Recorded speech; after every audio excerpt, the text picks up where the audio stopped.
Anong gusto nilang mapanood at mapakinggan? Na isa sa mga nagva-viral talaga at pinag-uusapan ay yung road rage sa Quezon City. Road rage sa Quezon City ng isang dating pulis. Isang dating pulis na kung saan ay mukhang feeling niya pulis pa rin siya.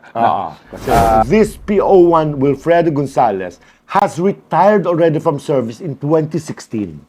So kumbaga, Lumabas yung decision 2017. Yes. So kumbaga, he enjoyed his retirement benefits already in 2016, nakuha na niya. In 2017 lumabas yung verdict at doon siya ay dinidismiss na maaring tama ang iyong kwento pero mali ang iyong pamamaraan, and it is very wrong.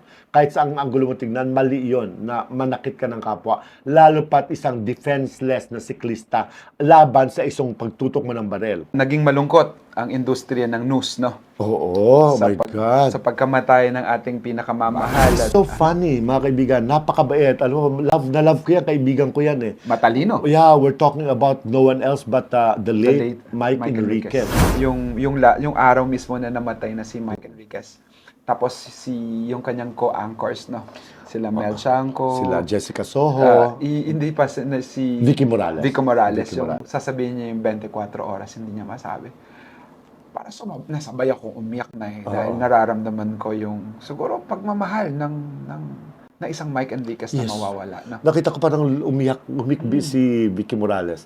Pati si Miss Mel Chanco. Si Mel Chanco. Ano tong kay Chris? Ano pa tong kay Chris na to? Yung tungkol sa issue niya? Naglilipan na nung nakaraang mga araw na yung pagpo-post ni Miss Chris Aquino ng IG, yung screenshot ng conversation nila ni Vice Governor Mike Leviste. Si Mark Leviste. Di ba si Mark, di ba? Mark Leviste. Few months back, di ba, pinag-usapan natin when he was in the States. We were so happy for her. Akala natin yun na yun. Parang eto na, di ba? Pero siyempre, ako may nararamdaman ng iba. Why?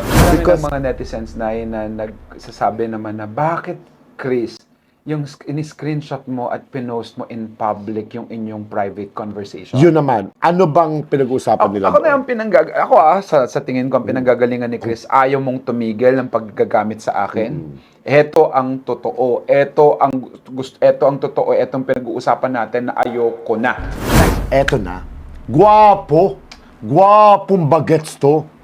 Gwapong bagets na galing sa angkan ng celebrities. PA. Diyos ko, yung babae minsan, lumalabas yung lalaki habang tulog yung kanyang girlfriend, lalabas sa kanyang kwarto, hubot-tubad talaga yan, nakatelag pa yan. Telag talaga. Papunta na si Iihe.